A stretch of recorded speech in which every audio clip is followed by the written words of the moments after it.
Kota Serang bahwa menuju perubahan itu kan nggak mudah. Oke. Harus ditanamkan dari hati dan pikirannya bahwa kita harus ketika mereka bertemu para calon kupas tuntas gitu loh. Jangan hanya euforia senang-senang ini, enggak, tanya Bapak yang kota gimana nih Pak, kalau ada masalah ini seperti apa, dikorek gitu loh agar paham nanti konsepnya. Jangan sampai kita punya kepala daerah hanya euforia kekuasaan dan ketika dia jadi nggak bisa apa-apa. Cocok. Makanya program-program saya ini berdasarkan mimpi saya. Karena seorang pemimpin harus punya mimpi.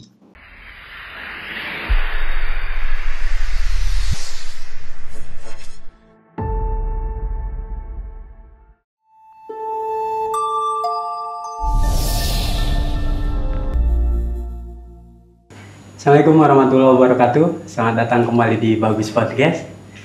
Pertengahan September, tinggal menghitung hari ke penetapan bakal calon kepala daerah dan wakil kepala daerah. Hari ini kami dengan bangga hati kehadiran tamu calon wali kota Serang, calon kepala daerahnya ibu kota provinsi Banten. Kita sapa dulu. Assalamualaikum Bang. Waalaikumsalam warahmatullahi wabarakatuh. Hatur nuhun Pak Budi sudah hadir. Alhamdulillah, sama-sama. Sibuk banget kayaknya hari ini. Hari ini padat banget. Padat banget. Kalau sibuk biasa ya, ini padat dalam rangka untuk memperjuangkan Kota Serang ke depan. Asik. Hatur nuhun sudah mampir ke Bagus Podcast. Ya Sobat Bagus, Pak Budi Rustandi ini jagoannya dari Partai Gerindra. 2 bulan lalu kami sempat mengundang Pak Agis. Saat itu masih anggota DPRD Kota Serang. Iya. Dan terpilih kembali. Seperti dengan Pak Budi juga terpilih kembali, tapi kemarin nggak ikut pelantikan, Bang? Enggak, sama kayak Agis, nggak ikut dilantik saya. Asik, ini kayaknya satu komando. Pak Andrasoni juga nggak ikut pelantikan dulu di DPRD Banten. Yang pasti ini bukan karena komando, tapi karena keniatan yang tulus dalam rangka untuk menuju Kota Serang. Saya sama Agis punya niat yang sama-sama. Ke depan bagaimana Kota Serang ini benar-benar sesungguhnya ibu kota. Asik, ini paten ini. Pak, emang kami para jurnalis mengapresiasi lebih ketika anggota DPRD yang terpilih, dia maju di pilkada, kemudian mengorbankan sebagai wakil rakyat 5 tahun ke depan untuk kontestasi di 27 November. Sapro keliling Kota Serang, meriah sekali kalau lihat visual, apalagi yang Kang Budi dan Kang Agis. Konsepnya agak mirip-mirip zaman pilpresnya Pak Prabowo Gibran ini. Bisa diceritakan Bang, ini ada AI-nya, ada gemoy-gemoynya. Ya, yang pasti kalau gemoy itu pasti adanya di saya. Iya. Gemoy saya yang gemoy. Oke. Konsep ini dari saya lihat dari memang bukan hanya gambar, visual dan lain, tapi memang menjadi kebutuhan masa Kota Serang, yaitu perubahan. Makanya kita agak berbeda dari yang dulu-dulu atau dari yang lain. Termasuk melibatkan ada gambar kucing, ada hewan-hewan di sana di baliho-baliho itu. Gimana awalnya nih Bang? Oke, kucing itu kan menandakan sayang ya, kasih sayang lembut. Gitu. Bahwa bahwa orang kan menanggapi sayangnya seperti serem ya kan? Arogan, padahal itu ketegasan dari seorang leader. Ya, bahwa pemerintahan yang sukses itu harus mempunyai pemimpin yang memang tegas dan punya prinsip, dan ketika dia di rumah ya seorang pemain keluarga.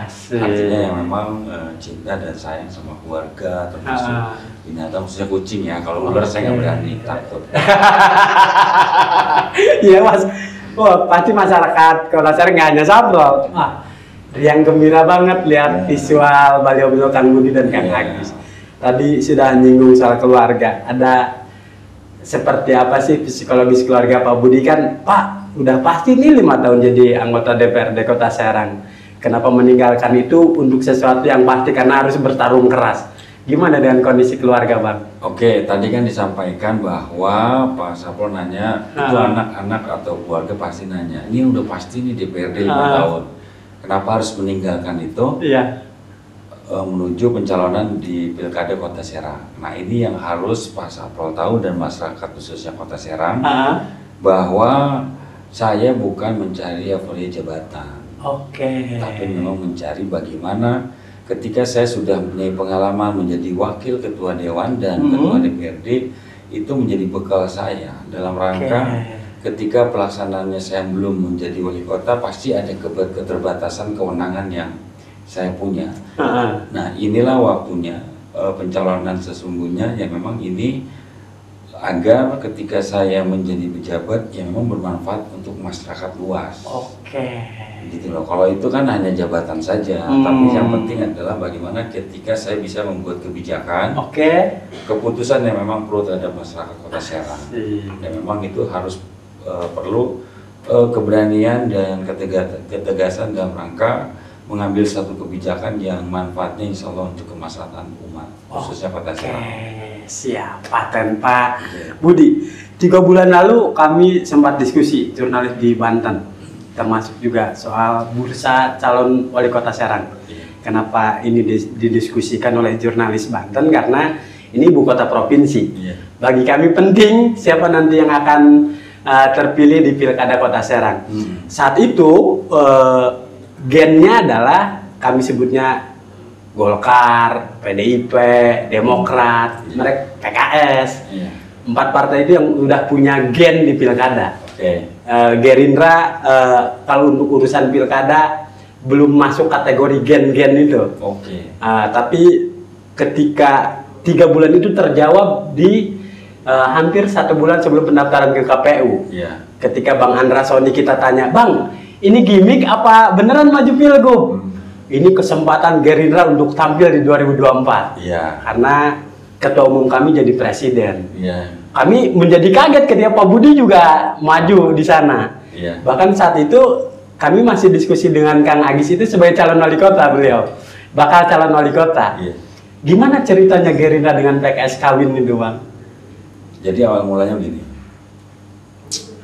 saya punya niatan memang saya dari awal ketika saya ingin mencalonkan dalam rangka untuk rasa greget saya pada Kota Serang yang dari dulu tidak ada perubahan. Dan dengan pengalaman yang saya punya itu yang modal awal saya. Yang kedua terkait bagaimana ceritanya bisa dengan PKS. Partai semua bagus, tapi kan saya melihat sosoknya. Kira-kira yang cocok ketika memimpin, agar kita bisa sama-sama dalam satu komposisi suatu pemerintahan. Saya lebih cocok kepada Agis, orang yang muda, cerdas, peduli, tapi dia harus bisa ngikutin ritme saya sebagai nanti kepala daerah. Nah, kita udah ada kesepakatan sebelum kita berpasangan bahwa yang pertama mataharinya harus satu. Karena pemerintahan yang sukses itu harus ada kekompakan dan sinergi antar pasangan ini. Tidak hanya ketika kita melakukan perlombaan di konsultasi pilkada ini, tapi di pemerintahannya itu yang terpenting sih. Yang ketiga, Agis ini selalu saya terapkan kepada beliau bahwa komitmen yang dibangun adalah yang pertama keseriusan kita dari hati yang paling dalam untuk merubah Kota Serang menjadi maju kotanya dan sejahtera warganya atau masyarakatnya. Agis saya selalu kasih tahu sama dia, tidak ada titipan jabatan. Clear ya? Clear, nggak boleh karena itu yang merusak porsi pemerintahan. Birokrasi kita penyakitnya. Birokrasinya. Ketika nanti tidak ada titipan jabatan, itu akan bekerja mereka tolak ukurnya adalah kinerja. Setelah kinerja berarti dia akan ngejar target prioritas program wali kota atau kepala daerah, bukan target kejar setoran. Kan gitu. Iya. Usia Kang Agis ya seusia Saprol memang, masih muda dia, di bawah 40 tahun. Di bawah 40 tahun. Betul. Adik saya lah. Asik. Ini abang ade ini ya. Ya kan ceritanya bubu dan gigi. Baru ke jawab visual beliau itu ya. Tapi yang menarik adalah tadi ada beberapa yang ditekankan soal slogan perubahan. Dari 3 pasangan calon wali kota dan wakil wali kota di Kota Serang, yang paling layak meneriakan jingle perubahan atau jargon perubahan ini pasangan Budi Agis. Iya, saya. Pasangan Budi dan Agis. Oke. Karena lawan abang adalah petahana mantan wali kota Serang sebelumnya, di yang satu ada petahana mantan wakil wali kota Serang sebelumnya. Iya. Artinya yang real perubahan ada di Budi Agis. Ya. Tapi warga Kota Serang juga tidak cukup hanya jargon perubahan. Satpol sih juga menemukan beberapa baliho sosialisasi abang, spanduk, ada sepaket tuh. Kang Budi, Kang Agis, atasnya Kang Andra, Kang Dimyati, Mr. Dim. Oke. Mungkin karena linear kali, Gerindra, PKS dan Kimnya itu. Walaupun tidak linear partainya, kita tetap satu programnya. Pertama begini ya, kita kan pakai logis dulu kita, bahwa ketika nanti Presiden Prabowo adalah ketua umum saya, Anda Sony ketua DPD saya, ketua DPC-nya adalah saya sebagai wali kotanya ke depan, insya Allah ya, itu programnya pasti akan turun ke bawah, menjadi skala prioritas. Sebagusnya visi misi, walaupun bukan saya atau pasangan lain, kalau nggak bisa mempresentasikan kepada pusat dan provinsi dalam rangka untuk mendukung infrastruktur dan lain-lain, percuma bos. Asik. Benar kalau gini? Iya. Makanya kalau mau yang logis pilih Budi Agis. Kan begitu ya? Tenang, sobat bagus. Ini belum ada penetapan calon, belum ada nomor urut, nggak masuk kampanye. Kita lagi bedah programnya Kang Budi. Kang Budi, enak banget Kang Budi dan Kang Agis ketika nanti masa kampanye teriaknya enak. Gubernurnya pilih Bang Andra, Mr. Dim, karena Gerindra PKS, bawahnya juga enak. Hal itu yang tidak dimiliki pasangan lain lawan Kang Budi ya. Oke, kalau kita bicara secara ini bahwa mungkin anginnya lagi ke saya, kebetulan. Itu pertanda kemenangan. Dan pertanda Kota Serang menuju perubahan kota yang maju dan sejahtera masyarakat. Asik. Tapi nggak di situ, Kang Budi. Tapi lawan Kang Budi dan Kang Agis ini kan nggak kaleng-kaleng. Yang satu wali kota petahana, juga ketua partai tingkat provinsi Banten. Yang keduanya juga ada wakil wali kotanya, mantan wakil wali kota Serang, juga ketua partai level provinsi. Artinya secara pengalaman mereka sudah di pemerintahan, di eksekutif sudah 5 tahun. Kang Agis di legislatif 5 tahun. Artinya kalau bicara berapa tahun? Kang Budi mungkin 10 tahun. Nah, artinya siapa tahu 10 tahun kepemimpinan saya adalah mengawasi mereka sebagai eksekutif. Oke. Tutup dulu situ. Pengalaman ini yang membuat saya konsep perubahan. Berarti apa? Kekurangannya adalah ketika saya melakukan pengawasan dan memberikan rekomendasi kan tidak dijalankan. Betul. Ya. Itu rekomendasi oleh seorang pimpinan DPRD lah. Nah, berarti ini menuju agar ketika rekomendasi itu bisa dilaksanakan, ya saya harus jadi wali kotanya, kan begitu. Sedap. Karena apa yang saya sampaikan ini karena saya sering turun ke bawah. Ya, angka pengangguran tinggi dan lain-lain. Nanti lebih dalam lagi, Pak Sapol teruskan dulu yang tadi. Biar nggak komplain. Nanti kita biar bedah visi misinya Kang Budi dan Kang Agis. Maksud Sapol karena ini lawannya adalah orang-orang yang sudah berpengalaman di birokrasi. Butuh effort dan kerja keras untuk memenangkan Pilkada Kota Serang. Strategi relawan semua sudah disusun di pertengahan September ini, Pak.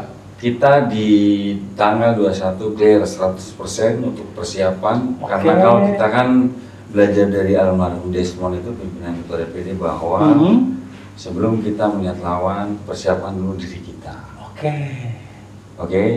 Berarti saya mempersiapkan setahun yang lalu tuh. Agar nanti ketika kita sudah daftar seperti kemarin, udah tinggal misi kekosongan. Berarti insya Allah ini sudah perapian. Dan dari Agis juga struktur partai sudah berjalan. Dan mereka sudah melengkapi daripada setiap TPS di Kota Serang. Artinya semua mesin politik sudah siap bergerak, relawan sudah siap bergerak? Semua sudah. Nah, ini 3 pertanyaan paling penting. Logistik. Kita tahu bicara demokrasi, bicara logistik, kos politiknya juga sangat luar biasa. Kami ngobrol termasuk juga dengan Bang Andra di pemilu 2024 lalu. Kos politiknya nggak kecil untuk pileg, apalagi untuk pilkada. Gimana dong Kang Budi dengan Kang Agis menemukan formula apa, patungan atau relawan juga? Ayo kita gotong royong bareng-bareng, sudah ketemu formula untuk kebutuhan kos politiknya? Kita patungan. Oke. Patungan aja. Makanya kita selalu menyampaikan kepada masyarakat, kalau mau perubahan, ayo, harapan pasti dari kita. Oke. Nah, baru penjabaran daripada visi misi saya, program-program unggulan saya. Begitu. Kalau intinya logistik sudah clear lah, saya sama Agis, beberapa relawan yang membantu. Ada patungan demokrasi ya? Iya.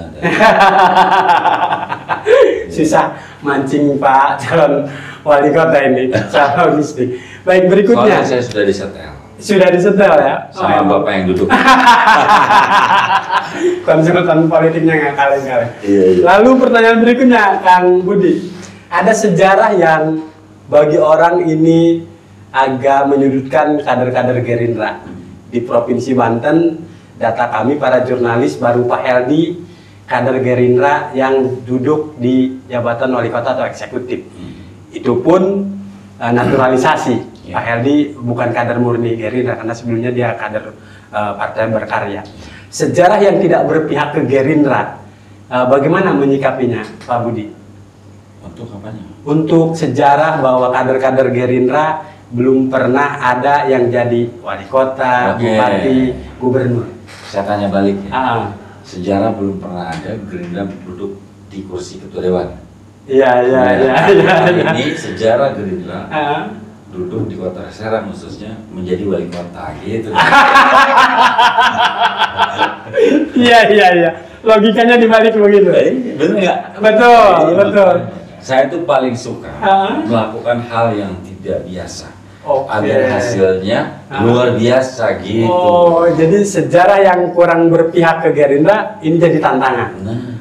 Jadi kalau hasilnya nanti Kang Budi menang di Pilkada Kota Serang, Pak Andra menang di Pilgub Banten, ini sejarah baru bagi Banten yang diklaim perubahan itu tadi. Nah. Wah, luar biasa. Ini yang paling pamungkas nih Kang Budi. Ya. Bicara Pilkada Kota Serang, ada 3 paslon, semua mata pasti, terutama kamera jurnalis, akan lebih banyak nyorotnya di Pilkada Kota Serang. Karena ini ibu kota Provinsi Banten. Katanya.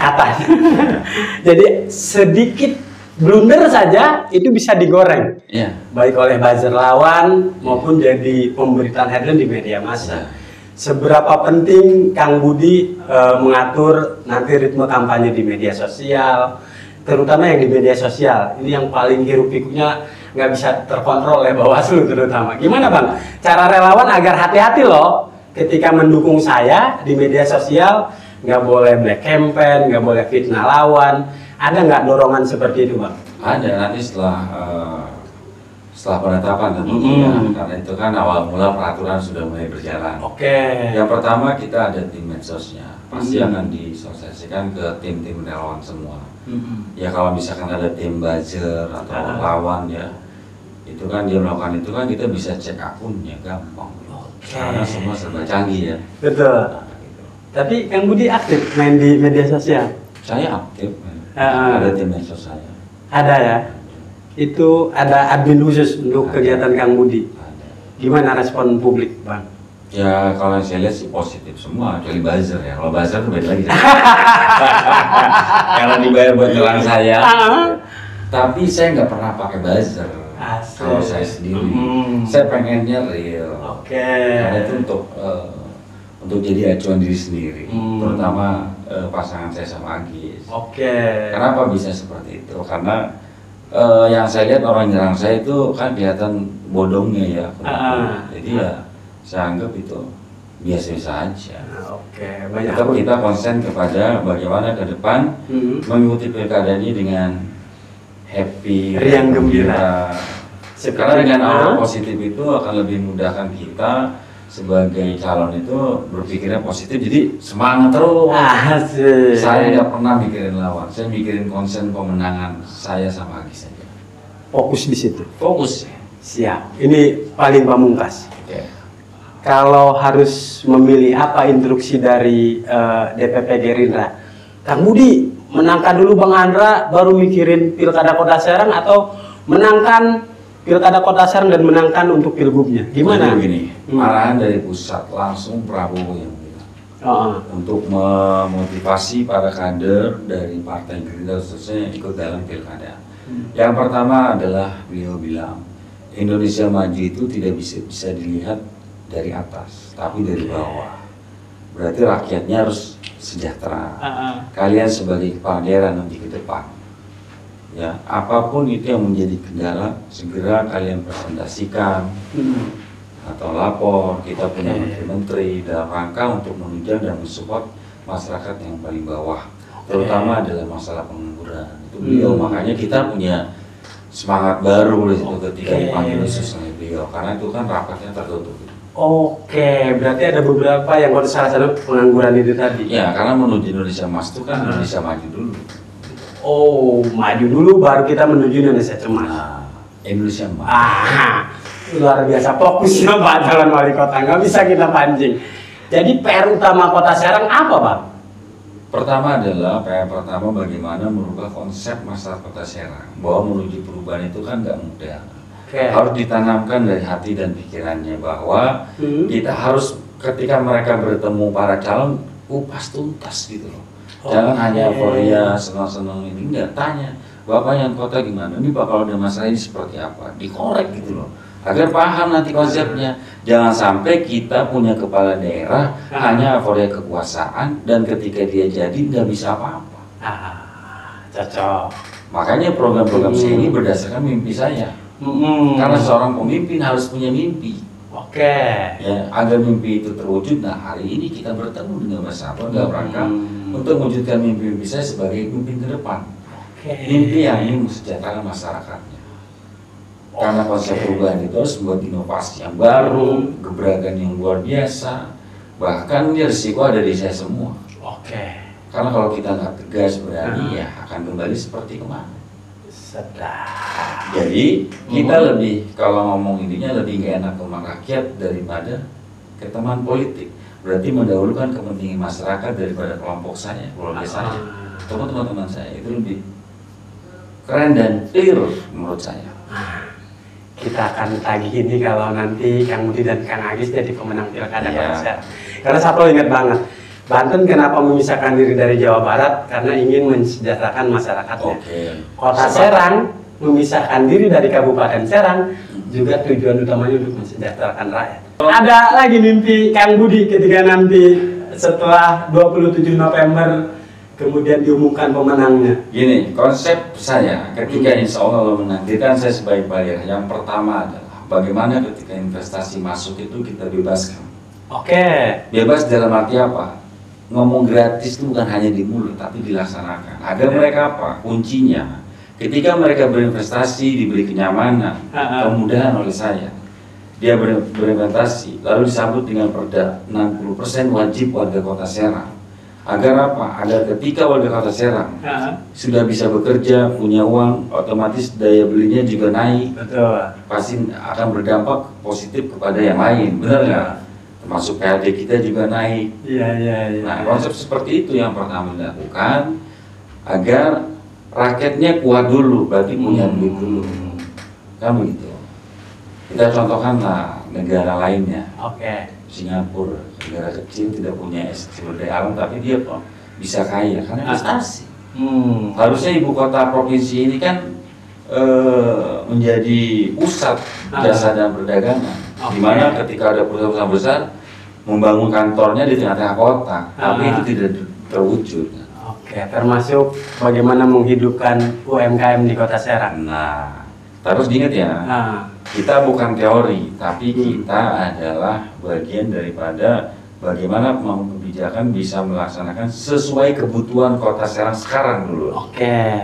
Dasar. Jadi kalau kita kebanyakan retorika atau teori juga repot. Ternyata ujungnya dia nggak bisa juga. Paham ya? Modal abang memimpin DPRD Kota Serang, tahu betul apa pekerjaan rumahnya di Kota Serang. Iya, harus tahu begitu.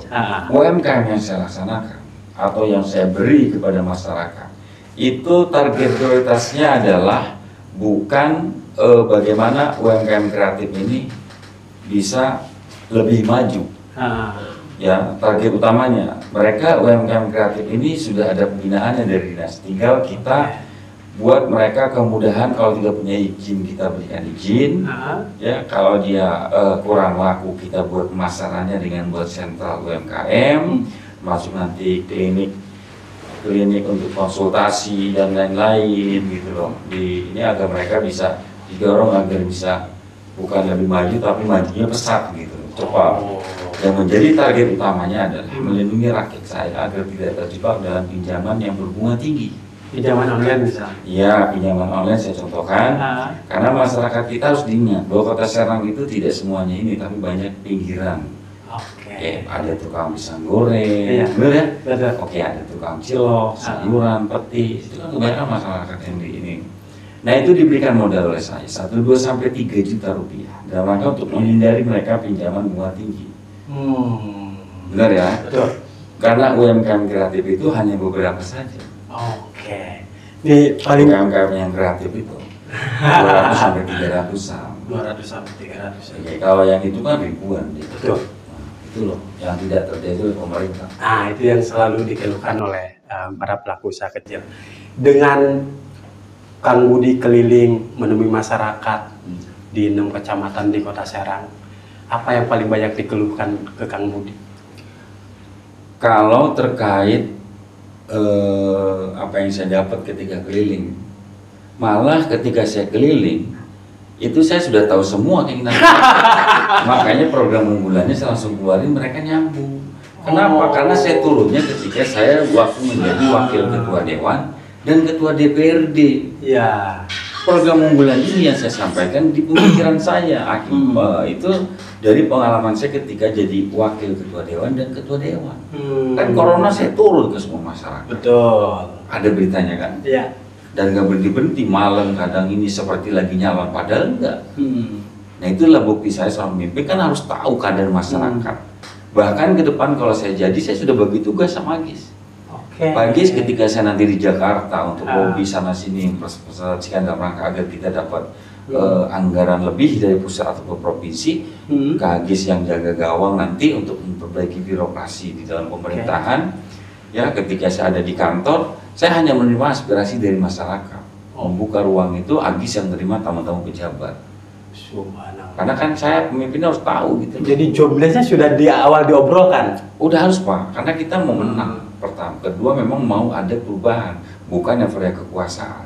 Bukan euforia kekuasaan. Yo, gitu bro. Sedap ini kadernya presiden terpilih membuat kita terpesona ini. Nanti kita tapi akan bener kan? Jadi turun ke bawah itu kita sudah memberikan apa yang mereka butuhkan. Karena saya sudah tahu pengangguran, kemacetan, lalu terkait pendidikan, gimana selalu mengeluh ketika anaknya baru masuk sekolah. Berarti aku berikan seragam gratis. Lalu ada lagi kesehatan, menambahkan kuota BPI.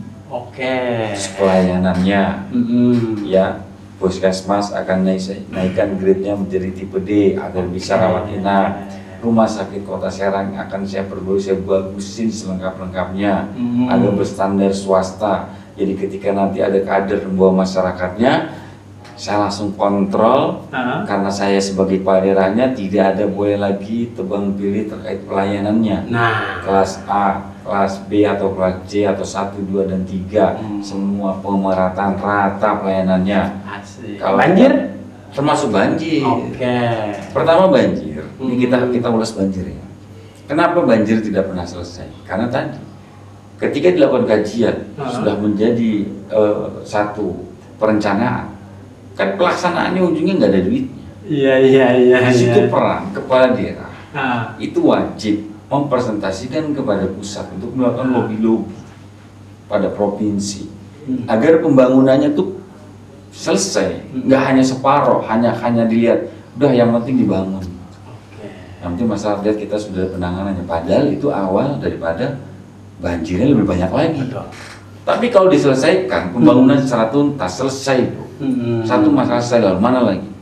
Oke. Tergantung dari kepala daerahnya. Siap. Gitu. Makanya pilih kepala daerah yang tegas, berani, cerdas dan pedulinya ada di Agis. Gitu. Oke. Jadi kita matching. Sudah ada politikal dulu dari Kang Budi dan Kang Agis. Sebagai penutup, kalau di Twitter, di medsos, banyak yang masih nyinyir Kota Serang disebut nggak layak jadi ibu kota Provinsi Banten, apa tanggapan Kang Budi? Salah satunya hari ini saya berdiri atau duduk bersama Kang Sapro untuk mengambil bagaimana ke depan ibu kota saya buktikan menjadi ibu kota sesungguhnya. Ya benar ini. Oke, luar biasa. Kita sudah dapat kata kuncinya dari Kang Budi, bahwa Kang Budi dan Kang Agis akan membuktikan pada yang nyinyir-nyinyir bahwa Kota Serang akan sepenuhnya layak jadi ibu kota Provinsi Banten. Hatur nuhun Kang Budi. Sudah mampir ke Bagus Podcast. Mudah-mudahan nanti kita bisa undang lagi. Amin. Setelah ada nomor urut. Ya, tapi jangan lupa doain. Siap. Pilihan logis Budi Agis. Oh, pilihan logis Budi Agis. Salam buat Kang Agis. Ya, selamat berjuang. Baik Sobat Bagus, kita akan undang lagi para calon kepala daerah dan wakil kepala daerah berikutnya. Assalamualaikum warahmatullahi wabarakatuh.